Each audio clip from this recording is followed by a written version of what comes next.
Hinihiling ng ilang grupo ng pampasaherong jeep na gawing 15 pesos ang minimum na pamasahe sa jeepney dahil sa tumataas na presyo ng gasolina. Si Isaiah Mirafuentes para sa detalye live. Isaiah?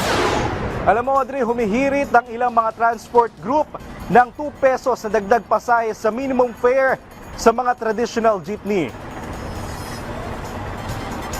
Hiling ng grupong Akto, Alto dapat pasang Mazda ang 15 pesos minimum fare sa pampaserong traditional na jeep. Ito'y provisional increase kahit hindi pa naaprubahan ang naisumiti nilang petisyon na 2 pesos dagdag pasahe. Pero ayon sa mga nasabing grupo, tatanggapin nila kung magkano man ang aprubahan ng LTFRB na dagdag pasahe.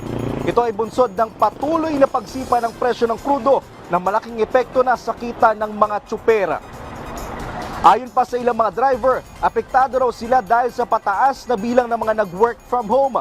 Sa kabila nito, inatras naman na ng grupong FEDJUDAP ang nauna nilang naisumiting petisyon kaugnay sa 2 pesos fare increase.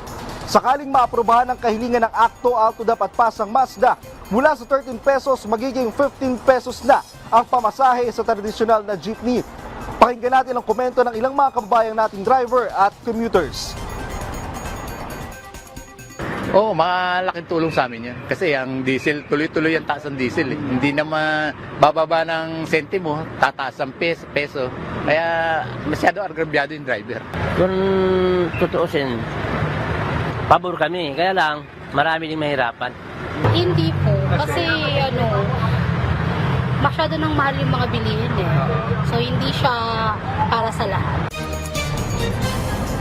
Samantala, Audrey, maliban dyan, aprobado na rin ang dagdag pasahe sa LRT1 simula sa April 2. Sa bagong matrix, mula sa 15 pesos na minimum fee, magiging 20 pesos sa ito.